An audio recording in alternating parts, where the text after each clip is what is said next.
नमस्कार।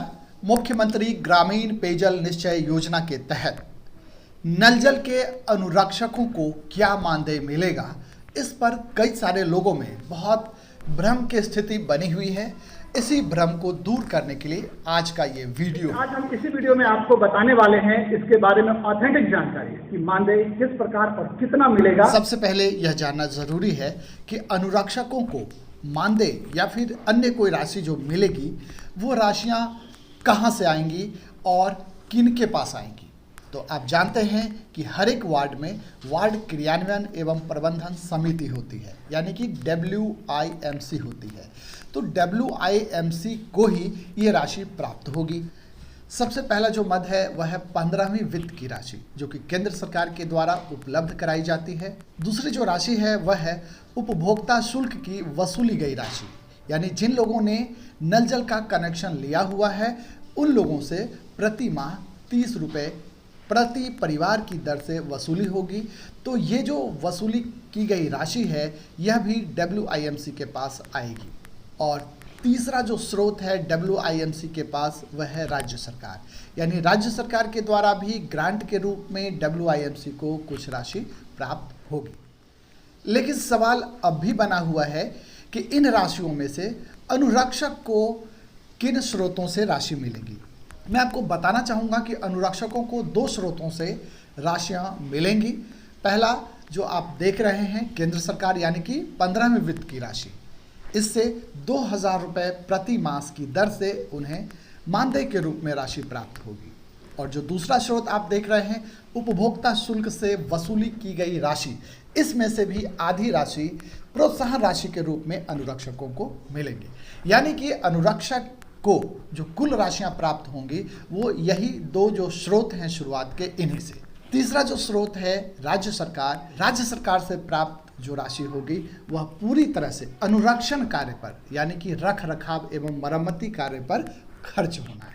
अनुरक्षक के मानदेय को डिटेल से समझने के लिए हम चलते हैं पंचायती राज विभाग के तहत स्टेट ट्रेनर श्री राजीव रंजन सिंह के पास। मुख्यमंत्री ग्रामीण पेयजल निश्चय योजना के दीर्घकालीन अनुरक्षण के लिए वित्तीय व्यवस्था का जो प्रावधान किया गया है, हमारा विभाग का संकल्प संख्या 2935 जो कि 22/6/2021 को निकला था, उसके हिसाब से अगर हम लोग बात करते हैं क्योंकि वही लेटेस्ट है हमारे पास, 3 फाइनेंस के उनको हर वार्ड क्रियान्वयन प्रबंधन समिति को 4000 रुपये मासिक के आधार पे उनको भुगतान पंचायतों से होना है। ठीक है, ये एक हो गया।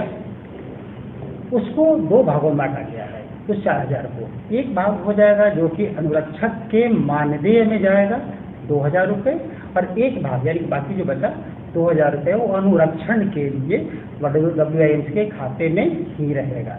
जी सर, हम यहाँ थोड़ा सा आपको रोकना चाहेंगे कि ये जो आपने बताया सर, ये केंद्र सरकार की ओर से ये मद है 15 फाइनेंस, यानी कि केंद्र सरकार की ओर से ये मद, जिसमें कि 4000 रुपये प्रति मास की दर से WIMC के खाते पर पैसे मिलने हैं।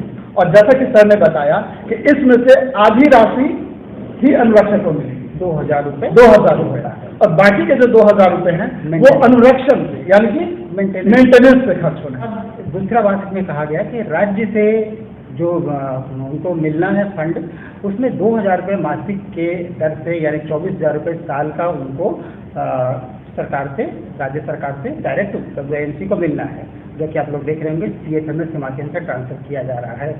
तो वो जो 2000 जाएगा वो भी अनुरक्षण के लिए है, यानी मेंटेनेंस के रूप में उसका इस्तेमाल किया जाएगा। अब इस संकल्प में जो ये बातें लिखी है, इसके सपोर्ट में 2 चिट्ठियाँ हैं, उनका भी रेफरेंस हम दे सकते हैं।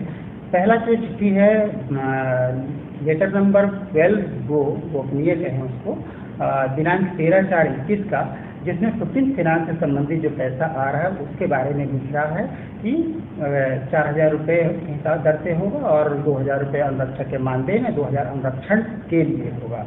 और दूसरा जो लेटर का रेफरेंस मैं दे पा रहा हूँ वो है एक 3183 दिनांक है 5/7/2021 का, उसमें राज्य सरकार से जो डायरेक्ट WIMC को जो पैसा जाना है 24,000 रुपये, उसकी बात कही गई है। 24,000 रुपये साल में? साल में, यानी कि 2,000 रुपये महीने का जा रहा जी। है। तो अगर इसके हिसाब से इन दो फंड के हिसाब से देखते हैं तो 15 फाइनेंस से कुल मिलाकर 4,000 रुपये, अगर मासिक की बात करें तो जी। 4,000 रुपये WIMC को मिल रहा जी। है और राज्य से 2,000 रुपये उनको अनुदान के रूप में मिल रहा है, कुल 6,000 रुपये। इसमें से जो खर्च हो रहा है, इसको थोड़ा हम लोग अकाउंटिंग से थोड़ा बात कर ले तो अनुरक्षक के मानदेय के 2,000 रुपये खर्च हो रहा है और 4,000 रुपये मिलाकर जो हो रहे हैं वो मेंटेनेंस अनुरक्षण के नाम से WIMC के पास होगा, जिसका वो आगे इस्तेमाल करेंगे।